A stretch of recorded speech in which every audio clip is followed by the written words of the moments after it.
He was a man who transformed his suffering, seclusion, and convulsions into a chilly, hypnotic sound that the globe couldn't turn away from. He had one of the most peculiar voices to come out of post-war Britain. Be that as it may, Ian Curtis was more than just the lead singer of the cult band Joy Division. He also penned Love Will Tear Us Apart and died at the young age of 23. If that's the case, you're not listening to a tale that surpasses his musical compositions in terms of beauty and tragedy. From a life spent as a board office clerk to a depressed teen who almost died from prescription pills at 16, from a husband who wed at 19, from a father who had an affair before he knew what love was, and finally from an artist whose epilepsy made him dance as if torn apart by his own music, he has been through it all. This is the tale of Ian Curtis, a legend in the post-punk scene and the voice of a generation that was afraid to speak up, a tale that has never been told in its entirety until now.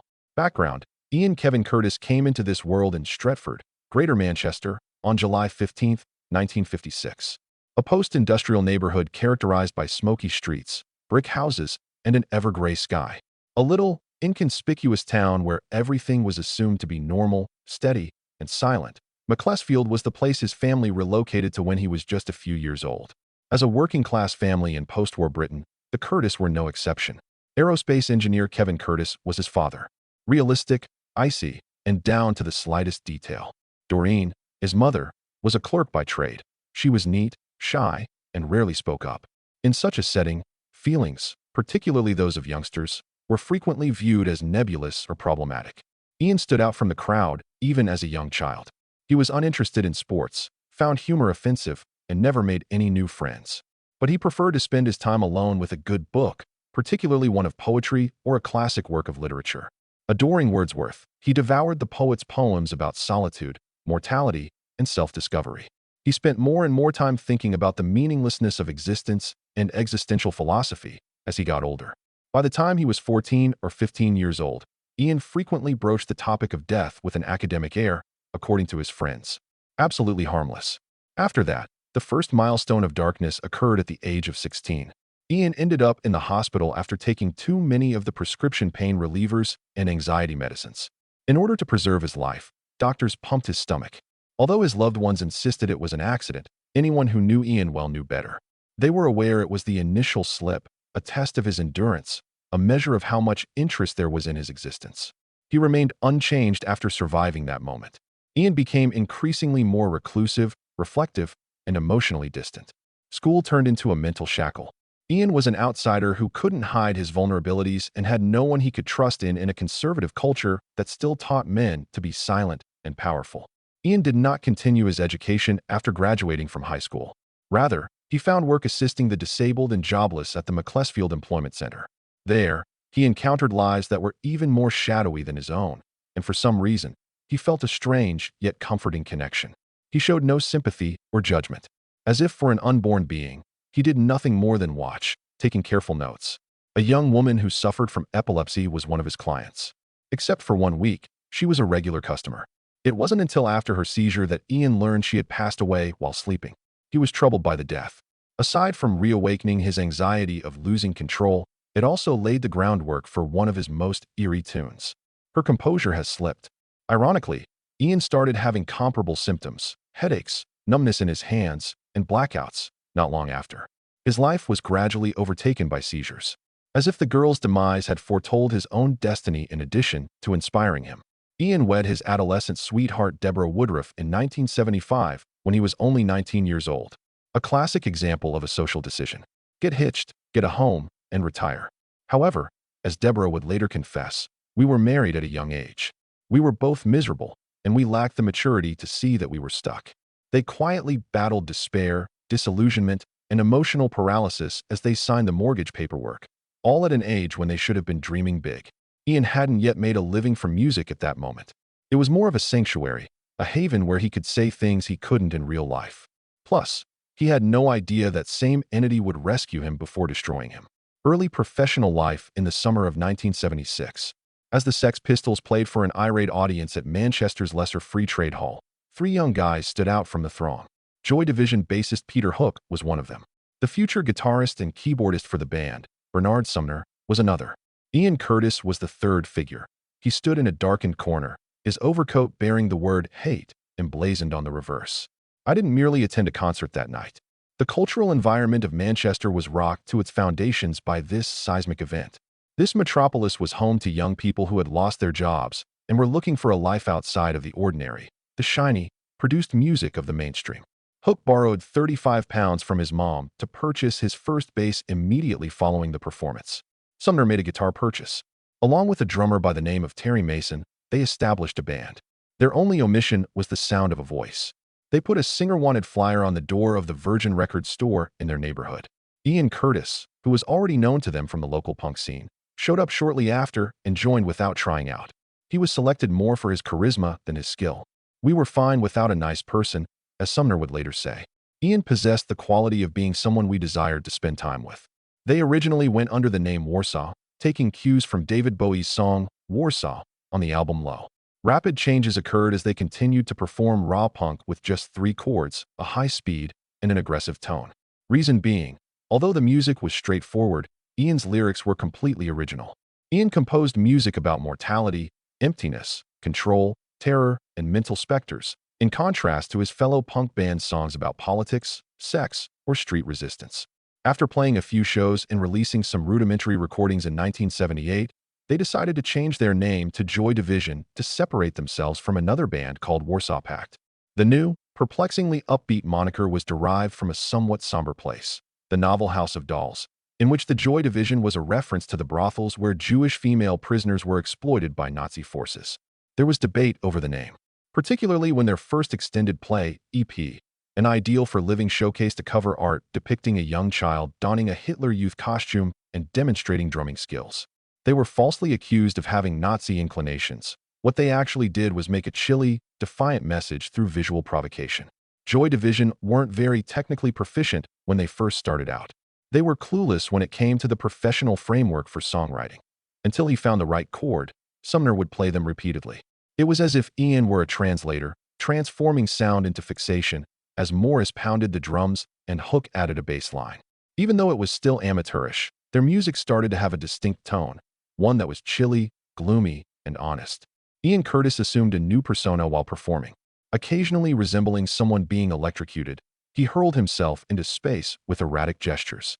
Many in the audience first mistook it for a prank, a tribute to Bowie or Iggy Pop. Even more unsettling, though, was the reality. Seizures set off by bright lighting and pounding drums were common for Curtis during his performances. The line between art and disease was blurry. The alternative press started paying attention to Joy Division in 1979. After a call from journalist John Savage at an Electric Circus performance, the band quickly signed with Factory Records, where Tony Wilson, a forward-thinking producer who would elevate Joy Division to new heights, would assume the reins. They collaborated with producer Martin Hannett to record their first album, Unknown Pleasures, later that year. With the use of delay, ambient noise, expansive soundscapes, and floating synths, Hannett chose a chillier approach than the raw energy of punk.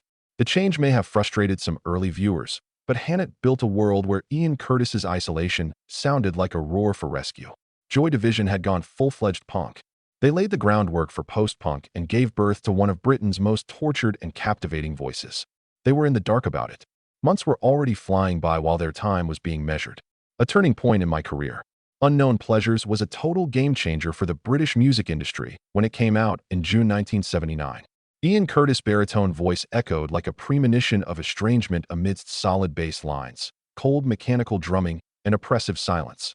There were no romantic lyrics, no memorable climaxes, and no showy guitar solos. Having a high position in the charts was not the key to Unknown Pleasure's success. The press hailed it as the product of a new sonic explosion, the birth of post-punk music that Joy Division spearheaded. Thanks to producer Martin Hannett, the record evolved into a groundbreaking sonic experiment. He utilized digital delay, electronic percussion, and silence as an expressive tool, and he separated instruments in the mix. The end product was an auditory environment reminiscent of a deserted train station, where the silence was thick with the weight of unsaid isolation. At first, the result was not to the liking of the band members. Time dispelled their initial belief that Hannett had made the music excessively clinical and clinically pure. Mystery solved. The Cure, Bauhaus, Interpol, and Radiohead were all influenced by Pleasures, which was more than just a debut album. It was subsequently hailed as the future sound by Mojo magazine. Very much so. Even after all these time has passed, The album manages to evoke an eerie, contemporary vibe. There was a burst of activity from Joy Division once the record came out. Midway through 1980, they were invited to perform in the United States for the first time, after touring Europe, appearing on BBC Two, and touring the United Kingdom. They were the most significant Manchester band to come out of the city since the Beatles, while keeping a cool, aloof image in the media. They started working on Closer, their second album, at the end of 1979. As a diary of hopelessness, Closer stood in stark contrast to Unknown Pleasures, a depiction of disconnection. Although Hannett was still the producer, the music took on a more ominous, somber, and ceremonial tone. Hits like 24 Hours, Atrocity Exhibition, and Colony had evolved into something more substantial. They sounded like broken records, desolate and forlorn, just like the name of the album implies. Influenced by Ian's personal encounters with a young woman afflicted with epilepsy, She's Lost Control emerged as a standout track from that period. The studio version has a seizure-like quality to it due to the tumultuous drum machine, shaky synths, and anxious voices. A terrifying and riskiest creative moment for Joy Division. One of the final songs recorded by Ian Curtis before he passed away was Love Will Tear Us Apart, which followed. It wasn't on Closer, but it was the band's first song to get any kind of widespread play. It became a posthumous smash because to its haunting bass line, more approachable melody, and gentle synths, but the lyrics were where the song really shone. This is a clinical examination of a relationship in disrepair rather than an emotional celebration or dream. The single's polished and precise sound is the result of its recording at Strawberry Studios and its subsequent completion at Britannia Row, the studio of Pink Floyd. Tony Wilson, founder of Factory Records, went so far as to recommend that Ian find vocal inspiration in Frank Sinatra. The end result was a performance that painstakingly depicted emotional collapse, without screaming or pleading. Joy Division was barely 4 years old when 1980 began. There were no sultry TV characters, no huge marketing campaigns, and no albums that reached #1. However, they had established a new style of music that merged punk with art, rock with existentialism, and music with mental illness. An era was defined by them as a band. They started that period with the passing of their own leader, Private Life. Ian Curtis' life followed the same monotonous pattern as that of thousands of young Britons in the years following World War II until he was called upon by the stage. I will marry young, get a secretarial job, finish education, and strive for stability. Ian wed Deborah Woodruff, a girl he met when a teenager in Macclesfield, in 1975, when he was only 19 years old. Nothing flashy or extravagant happened. Instead, they settled into a modest home, a long-term mortgage, 2 dull jobs, and what seemed like a calm and stable future. But steadiness turned into a stifling cage in no time. Deborah would use the phrase dull mistake to characterize their first few years of marriage. It wasn't because they didn't love each other. It was just that they were too young to really appreciate the meaning of their pursuits and the things they were inevitably giving up. Their small house started to feel increasingly deserted as Curtis started to spend more time practicing music. Natalie, their daughter, was born in 1979. A new start was what it ought to have been. Being a dad didn't alleviate Curtis's sadness, either. His insecurities about not fitting in were further exacerbated. He grew more and more withdrawn, as if harboring an inner world that Deborah was unable to access. Later that year, Joy Division embarked on a tour of Europe. Annick Honoré is a journalist specializing in event promotion from Belgium whom Ian met in Brussels. Curtis didn't act flirtatious like other rock stars. Attention was directed towards him. The dread of disappearing, poetry, and isolation were some of the topics he covered. They developed an unclear bond with one another, a combination of camaraderie and sanctuary from a crumbling reality. Annick insisted their connection was not physical at all times, but in the dozens, and at times hundreds, of lines of letters that Curtis sent her, he shared a side of himself that he kept hidden. It was as if he were communicating with an alternate ego he had never revealed to anyone, not even his wife or bandmates, in his letters to her. Deborah quickly picked up on the shift. She discovered the letters, sensed the drifting apart, and understood that her husband was leading double lives, as Natalie's father and her spouse in Macclesfield, and as a lost soul seeking refuge in the ephemeral light of Annick. No yelling confrontations or dramatic breakdowns occurred. Instead, there was a long period of quiet that grew increasingly frigid with each passing day. Deborah initiated the divorce process. Neither did Curtis dispute nor depart. Like someone who isn't sure whether to stay or who has nowhere else to go, he lingered. Then his physical self started to defect. His seizures became more regular and deadly by the middle of 1979. The vertigo and migraines progressed to full-blown convulsions, which occasionally occurred while performing. At the Rainbow, Curtis trembled and collapsed mid-performance after a strobe light malfunctioned, staring blankly into the eyes of hundreds. The concert had ceased. Just a heads up. However, nobody had a clue, so they were all confused. Once upon a time, the band was known for Ian's erratic stage presence, his jerking, shaking, and vacuous stare. Now, though, it was no longer art. Rather, it was a genuine issue involving a guy who had lost control of his own life. A combination of sedatives, carbamazepine, and phenobarbital were given to Curtis as heavy anticonvulsants, creating a potentially lethal combination of medications. Mood swings, sleeplessness, disorientation, hallucinations, and severe sadness were side effects of several medicines that suppress seizures. Friends say that Curtis changed into a different person in the last months of his life. In Peter Hook's memory, he had become someone other than Ian. On occasion, he would remain silent, and on occasion, he would weep for no apparent reason. Nobody realized how bad it was until after it was too late, and I think he was either overmedicated or misdiagnosed. The shift was obvious to Deborah. It wasn't merely a husband becoming emotionally distant. It seemed like a mind that had nothing to stabilize it as it plummeted. Curtis would refuse to eat or speak for long periods of time, staying up in quiet. When Deborah woke up in the morning, he would be sitting in the dark, with his head in his hands and eyes that seemed to see right through her. Curtis once wrote, "I love them both," in his journal. "Even though I'm ruining everything, I really don't want to hurt anyone." His entreaties and correspondence with Onik intensified. His songwriting for Joy Division started to resemble prophecies, sketches of impending doom, a loss of power, and a love he couldn't make sense of. This was more than the breakdown of a marriage. A mind was fading away from existence. Last years and passing away. By the start of 1980, Joy Division had all the makings of Britain's preeminent post-punk band. About to go on their maiden US tour, they had recently finished recording Closer, their second album, which had been praised by underground media as a mystical sonic ritual. But this wasn't the pinnacle for Ian Curtis. A descent it was. At this juncture, all ties to reality, logic, and memory started to fall apart. It was clear that Curtis had changed for the worst. His seizures had escalated to the point where they frequently occurred during performances. Once regarded as artistic hallmarks, characterized by impassioned performances, jerky movements, vacant glances, and shaking limbs. Now they inspired genuine terror. During a performance in London, Curtis had a major seizure and collapsed mid-set after an accident involving a strobe light. Everyone in the band froze.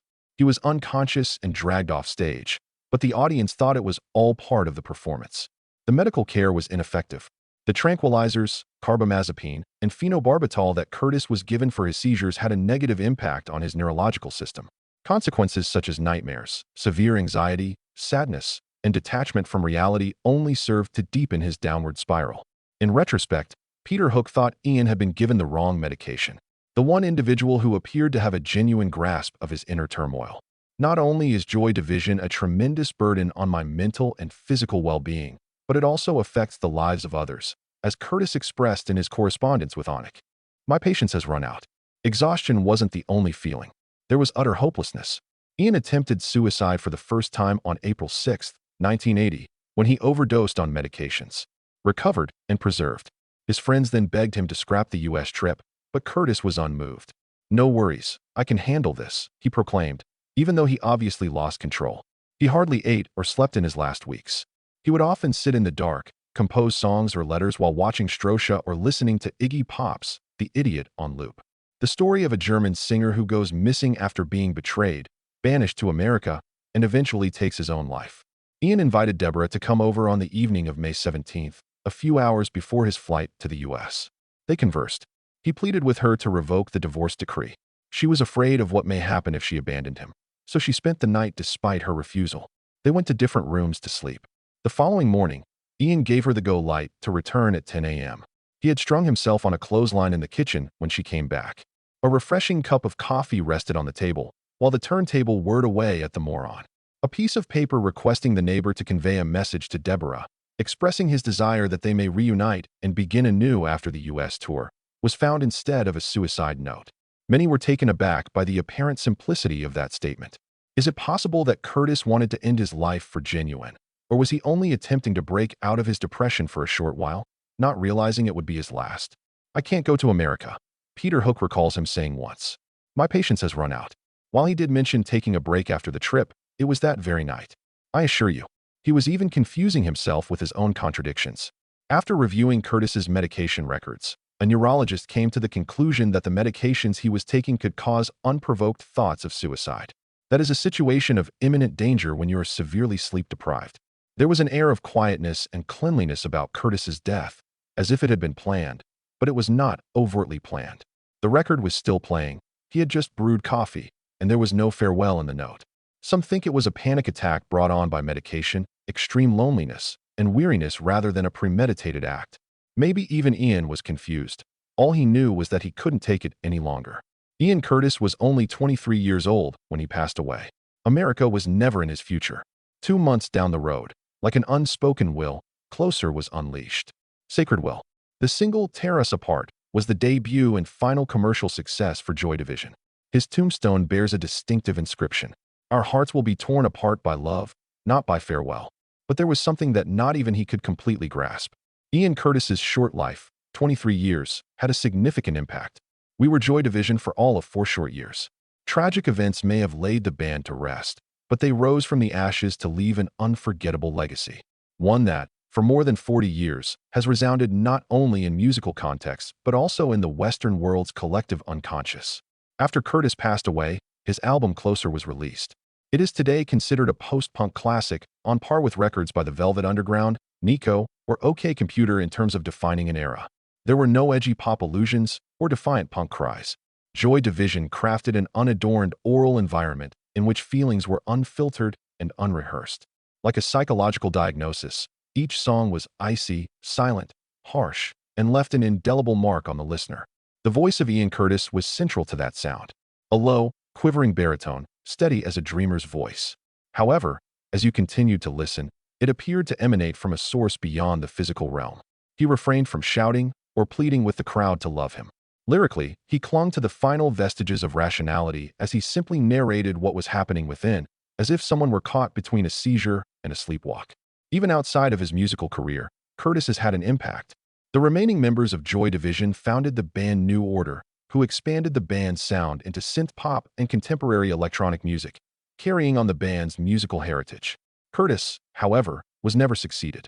He became the one who guided them spiritually. The enduring spirit that permeated all of their subsequent performances, recordings, and interviews. A wide sphere was affected by his influence. Some of the bands who have cited Joy Division and Curtis as major influences on their own musical explorations of agony, isolation, and existential dread include The Cure, 9 Inch Nails, Interpol, Radiohead, Editors, and Fontaines DC. Trent Reznor once said, "Without Ian Curtis, there would be no me." Beyond music, Curtis became a postmodern cultural icon, a symbol for generations lost in the fog of industrialization, consumerism, and collapsing identities. In 2007, director Anton Corbijn's film Control, based on Deborah Curtis' memoir Touching from a Distance, premiered to global acclaim. The film didn't just portray Curtis. It captured the paralyzing tension between duty and the longing for freedom, a feeling that millions of young people, even those far from music, have deeply known. In Macclesfield, where Curtis grew up and died, fans from around the world still visit like pilgrims. A statue erected in his honor was taken down just days later due to controversy, but that only reinforced a deeper truth. Curtis cannot be boxed in. He was never a celebrity, nor a cool figure to be commodified. He was a wound, and the one who dared open it so others could finally see. Ian Curtis's story isn't a tragedy to pity. It's a reminder of the things we often stay silent about. He never wanted to be a symbol, but became the voice for anyone who has ever felt lost.